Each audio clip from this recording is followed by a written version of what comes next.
Hey folks, this is Matt once again, and welcome back to another review, and this is of Submerged. He found the enemy on the wrong side. Terra has been launched undersea. Not really, because this submarine's in the film for like 10 minutes, maybe 15 at most, and it's written by Anthony Hickox. Now, originally this was supposed to be a horror movie. And here's the story behind the film, which is more interesting than the movie itself. Basically, Anthony Hickox and Steven Seagal did not speak to each other during the shoot. The thing is, Anthony Hickox had written a very good script involving the Submarine, a deep-sea extraterrestrial creature a la Deep Rising. Well, that wasn't really extraterrestrial, but it's a creature feature flick. And Steven Seagal's character was supposed to be a bitter old drunken captain, something different from the usual Seagal character. He described it as the Thing in a submarine, or the Thing meets Das Boot. I would like to have seen that. Now, Seagal agreed to the terms of the contract and reportedly said to Hickox he loved the script. Except he lied. During a party at Seagal's house, the star told producer Avi Lerner that he had changed his mind and did not want to play in a creature feature. So Avi Lerner decided to rework the script into the Submerged that you've seen and persuaded Hickox to stay on board the film. Hickox admits that at the time he really needed the money and did his best to make the best movie possible. Seagal hated the script and tried to change it every day on set. He tried to have Anthony Hickox fired, but Avi Lerner refused to do that. As a result, Seagal quit the movie. He quit the movie. So the movie was finished using different body doubles for the large shots, and for all the scenes, Seagal seen from the back. Later, Seagal came back on set for 1 week, and Hickox confronted him. Steven, why do you do this movie if you hate it so much? You hate the film, you even hate yourself for doing it. The only response from Seagal was his famous Seagal smile, and he didn't say a word.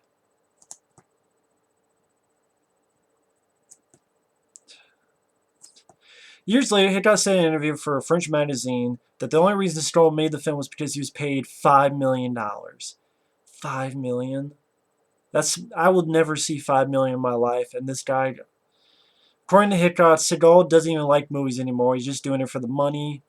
He's supposed to be on set every day at 9 a.m., but never came before 1 p.m., mostly because he had spent the night with his friends and bodyguards visiting Bulgarian prostitutes.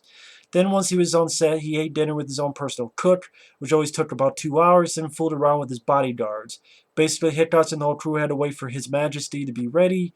Furthermore, Seagal shouted action and cut, totally ignoring Hickox's presence on set. He often said lines that were nowhere to be seen in the script. Later, Avi Lerner sued Steven Seagal because the actor refused to come back to post-synchronize the movie, aka the ADR. With Seagal, that's a problem in a lot of movies. So you have to have shitty dubbing with a different actor.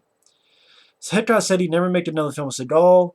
His experience working with the star was the exact opposite of working with Dolph Lundgren, which he worked with on Stormcatcher and Jill Rips, who he calls a real pro and a gentleman. Hickox said, I don't mind an actor being difficult. William Hurt, when I worked with him on The Contaminated Man, was difficult, but he's a genius, and he was only being difficult in the sense that he really wanted to make the best movie possible. I admire that. Being difficult because you spent the entire night with Bulgarian hookers and they're too tired to even show up on set, that I don't admire. And Anthony Hickox really has no reason to lie.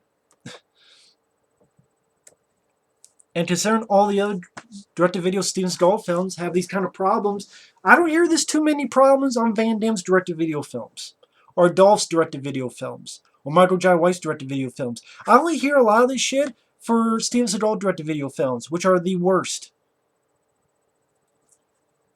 So yeah, this is going to be a creature feature. I remember hearing that Anthony Hickox helped design the creatures. There would be like little crab-like things that come up and maybe get into people, and you're like, who can you trust, who can you not trust? That's the Thing, but in the submarine. I wish we had that movie. I wish we did. That would be really cool. But Seagal, he doesn't give a fuck about movies. Now, I'll say this. Anthony Hickox tries to do the best that he can. I mentioned once before, I think it was Out for a Kill review, that, when you're flashy, it could be annoying, but sometimes I can have fun with it. This It's flashy, but some neat, cool visual images to showcase mind control, because that's what they had to change the plot to. Like a week before shooting, they had to change all this script and shit to be now mind control with the government. And I thought, again, showing this mind control during the opening credits, some cool visual images, kind of reminded me of The Ring. I thought that was cool. You have the spy drone, and the bad guys are in this underground lab, while these agents for the government are looking at the spy drone footage. But you find out that the agents looking at it, they get mind controlled. And they kill everyone around them, and then they kill each other. Some nice gunshots to the head, and I thought, granted, I don't know how the bad guys knew that those specific agents would be looking at that same time at that spy drone. Like, how do you know it'd be those specific agents? But I like the idea that you're being spied on, and you control those agents to kill themselves and kill each other, and some nice gunshots to the head. I like the idea. And then Gary Daniels is in the film, and his team goes in. You have this weird scene with a woman with a goat, and the soldier's like, "What do we do, sir? And should we shoot? Is she hostile?" And Gary Daniels is freaking out because he has that mind control thing, and he's having these little visuals, images in his brain. And the girl has a bomb, blows herself up, practical explosion. I'm like, okay, that's okay. Sally, considering the shit I've seen in Steven Seagal's direct-to-video films, that's not the weirdest thing I've seen. And it was done practically. Gary Daniels' team go in, but there are men with guns, and most of Gary Daniels' team gets killed with bloody squibs, and Gary and a few others are taken hostage. Seagal is introduced in chains, like he's out of prison. You have some nice rock music playing. William Hope, who's in Aliens, he's there as an agent, but you find out he's a double-crosser asshole. Seagal is supposed to get his team together, including Vinnie Jones. And of all the films, this and Attack Force are like the most with the dubbing that's not Seagal's voice. When Seagal does talk, it's that annoying Cajun accent. I'm Cajun Seagal. But I swear his ADR dubbing of a different person's voice has more dialogue than Seagal himself in this movie. There is more of the ADR voice, the dub voice of Seagal, than Seagal's voice himself. Like if you did a percentage, I swear it'd be like 60-70% ADR voice, 30% Seagal's voice. And maybe even that's being too kind. And Jesus Christ. He did him and the team. And again, anytime Vinnie Jones is in a movie, it's going to be a bad movie. Him and this team land on a helicopter. They let William Hope out, but they leave his ass behind. Thankfully they did, because he's a double-crossing asshole. They just left him there because they thought he was an asshole. But thankfully they did, because he's a double-crosser ass. They pick up this woman who is doing strip arm wrestling with a guy. Anytime you win, you take off a piece of... So I guess what, they're trying to be like Marion in Raiders of the Lost Ark, but instead of drinking, it's strip arm wrestling. I really don't know why she's in the film, because she really doesn't do too much throughout it. But they picked her up. Then William Hope, he and other bad guys got to the underground lab and killed some others. Just because they don't want to share the money, or they want to share the credit, or we're bad guys, we're taking over your operation, you're working for us, or something. Seagal gets to the underground lab. Seagal's team kills some bad guys. One set of the team is there to take over a sub, the other to get into the lab. Vinnie Jones shoots some on fire, and like they're supposed to be quiet, but he blows up a barrel to light a guy on fire. And then Vinnie Jones says something like, well, the heat is so hot, it closes their voice boxes so they can't scream. And I'm like, is that a real thing? That's a serious question. I mean, I've never been on fire. I never want to, but I'm just wondering, is that a real thing that if the heat closes, the fire will close your heat, will close your voice box and you can't scream? Is that a real thing?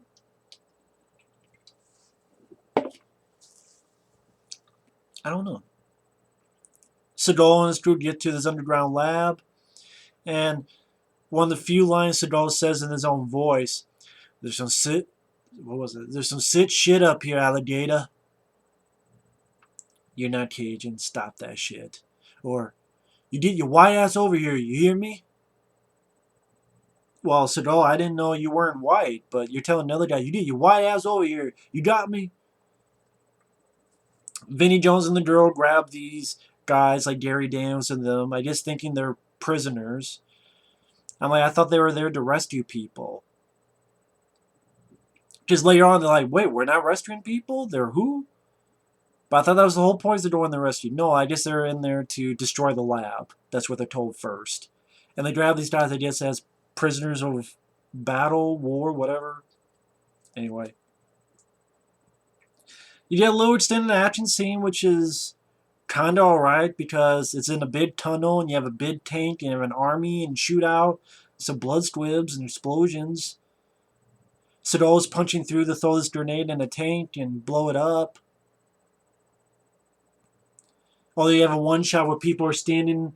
It's one of those things though where literally the good guys are standing in a line shooting, and all the like 50 soldiers are on the other side shooting, but no, like they're just shooting, like not even hiding behind anything. They're just out in plain sight shooting.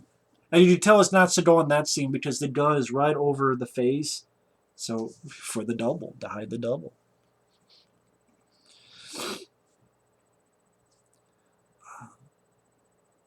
And they get through that. They blow up the lab. They escape via the submarine. More horrible ADR dubbing from non-Seagal. There's little excuse for these two women to fight. One is the girl that Seagal picked up. One is the another girl that Seagal had to take with him.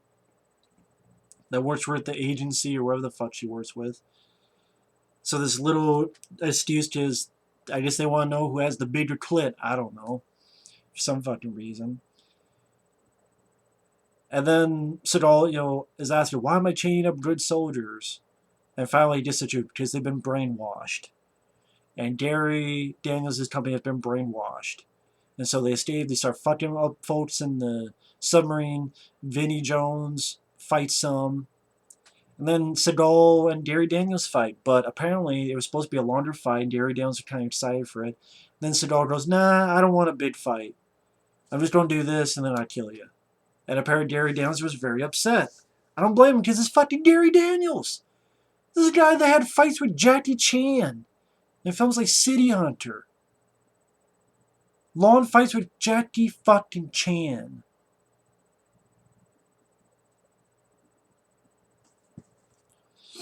Is not as bad as the shitty fight between him and Wesley. Well, no, I take that back. I meant to say the reverse. Yeah, because Gary Daniels had a shitty fight with Wesley Snipes in Game of Death, another direct-to-video film, and yeah, even that's not as bad as the one in this. This is just nothing fight, but even that fight in that movie wasn't that good. But just pretty much he tosses Gary Daniels very quickly. And granted, you get maybe the best line Seagal has said in any direct-to-video film, where just out of the blue, "Cut sucker motherfucker!" At least the movie gave me one smile. That was a smile. I think it had some flashy direction, and Anthony Hickox was trying. I could see the director was trying. I liked Anthony Hickox. If you don't know, Anthony Hickox did Waxwork and Waxwork 2 and Full Eclipse, films I enjoy. Hellraiser 3, which I like. He was trying. So I thought he had some flashy direction, which I thought actually I liked in this one, in this movie. I like the cocksucker motherfucker. I like that line. I do like that. But I don't even know how he killed Gary Daniels. I'm not sure. I've rewinded a few times. I'm still not sure. He just, because it like cuts between a woman stabbing someone in the neck, then it comes back to Seagal, and I'm just, did he stab Gary Daniels in the neck as well, or did he break his neck? And I'm not sure. So they get rid of the other bad guys, and a couple of them, the two women, Seagal and Vinnie Jones, escape the sub before the military blows it up. Cuts to the bad guys, talk about more about their brainwashing scheme.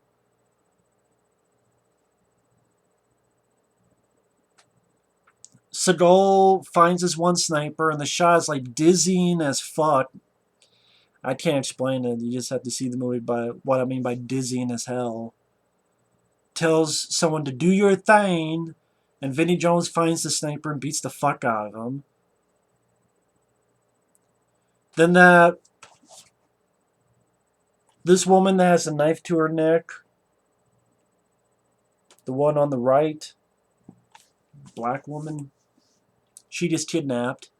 And then more of this muddled plot where, because, as Anthony Hickox said in another interview, Seagal out of blue wanted an opera scene. Wait a minute, this is a creature. I don't want to do a creature feature movie. I want to have an opera.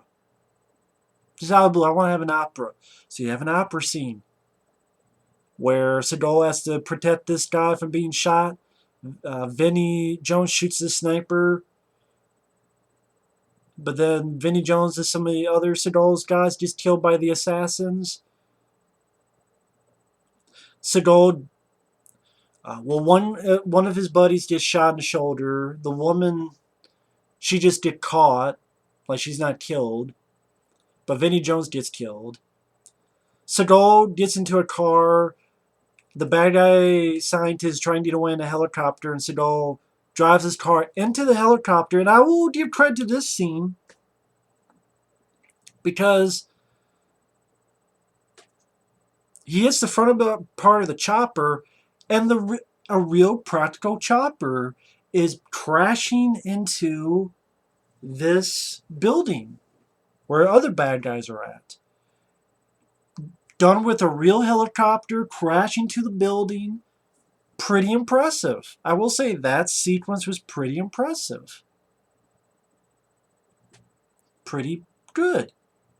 And Seagal's character drives into the building, gets a shotgun, shotgunning some people, some practical blood squibs.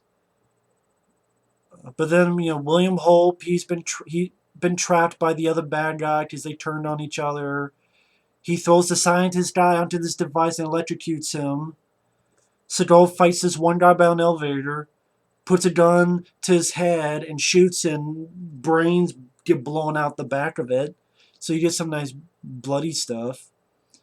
And then William Hope's trying to leave, opens up the elevator door. There's Seagal, and I'm guessing his double kicks William Hope through the glass and kills him. And then Seagal is with the guy who was shot in the shoulder, and the two women, the one that they rescued and the woman that was picked up when she was arm wrestling stripping. Which, I'm like, what? And then I guess the black woman is programmed because she kind of freezes, and then it goes into her eye as if she has been brainwashed. And then the movie ends, and I go, okay. Another interview with Anthony Hickox. Well, the script for Submerged was brilliant. I have to say, it started life as full-on horror and sci-fi. Thought, wouldn't it be great if you were stuck in the bottom of the ocean with fucking aliens on your submarine? So that was the original idea. We storyboarded it. We designed the creatures like these little mini kind of crab insects that could go down the drains of the submarine, so you never know when they were coming. It was really interesting. Seagal came on board, met him at his house. He's like, I love the script, blah, blah, blah. That idea, phone call like 3 weeks before we started shooting. We planned everything, and he was like, I don't think this movie should be on a submarine.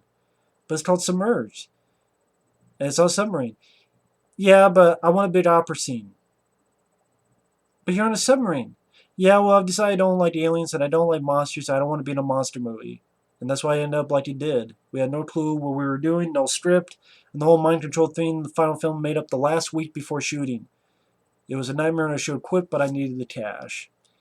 So, it's a really bad film. Again, over half of Seagal's dialogue is not even his own voice. Because they had no script, there's some muddled plots with how you get from an underground lab to a fucking submarine, even though it's called Submerged, but the submarine's only in it for about 10-15 minutes of the running time, to then in the fucking opera scene, then this other laboratory, and this other place. Not the underground lab, but there's another laboratory, and it, it was cool that Gary Daniels was in it, but he was really underused. And it's not Gary Daniels' fault. It's not the director's fault. It's Seagal's fault. Gary Daniels wanted a longer fight, and I guarantee you the director did, but Seagal's like, no, I don't want to do it. I'm too much of. I gotta go to Mickey D's. Come on, let's take away from my Mickey D's time. Come on now. I'm too much of a fat fuck to do it. Please. I know you're Gary Daniels, and you can kick my ass in real life, but I don't want to do it. No.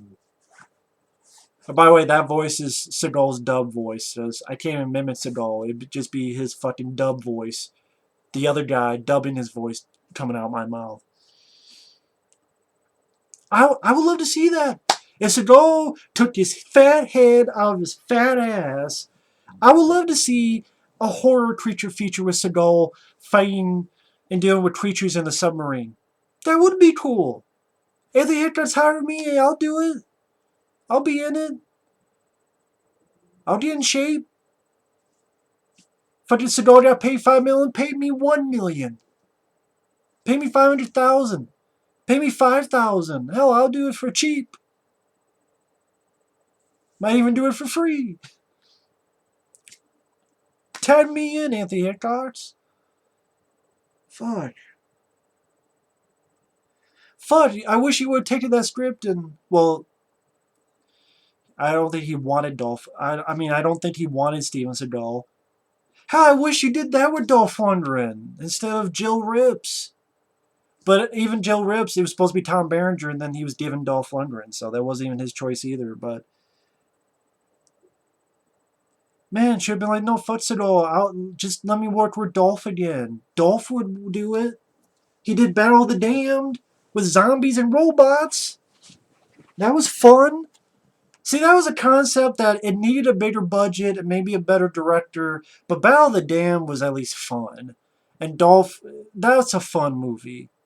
Cheap, but it's still a fun film. Seagal just to kill zombies and shoot beside robots. Seagal fucked this up, and it's fucking. I liked some of the rock music on the soundtrack.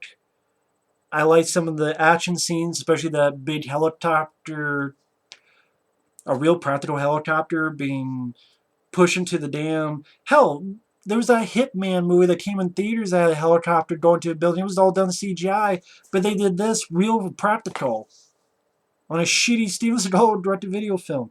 It's just the plot sucks. It's murky over the place. It's confusing. It's all because there's no script. Gary Daniels was very much underused. Again, most of Seagal's fucking voice was dubbing. Never been a big fan of Vinnie Jones.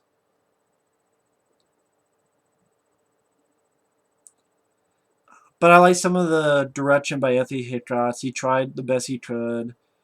And some bloody squibs. The helicopter scene, I like that done, how it was done practically. And I like cocksucker motherfucker. I like that line, but it's still not a good movie. I think I was more pissed off when I first saw it because I thought I was seeing a horror film because I had heard about this movie when I first saw this back in the day. I'm like, oh, this is Seagal in his creature feature. I'm like, wait a minute, this isn't a creature feature. What the fuck? I'm reading the back of it. It was like a magazine, and I had read that it was going to be a horror movie. And I go, oh, what's this? He's going to be in a creature feature? Cool. And then I get the DVD and I'm like, wait a minute. This is a creature feature? What? When do the creatures show up? And they don't. And then I'm like, so the first time I saw this, I was even more pissed off. But now I'm just kind of pissed off because it's an idea that could have been fun. Could have been fun. And Seagal fucked it up. There's no Seagal is to blame. Seagal didn't want to do a creature feature. Fuck you. You asshole. Fat, F-A-T, fucking atrociously tubby. That's what Seagal is. I don't respect him. He keeps fucking up these movies. He keeps fucking things over. And I got Today You Die, Black Dawn, Mercenary for Justice, Mercy for Us All, fucking Shadow Man, Shadow Yourself, because no one should look at you. Attack Force, Flight of Fury. Well, I'm in for a world of hurt now.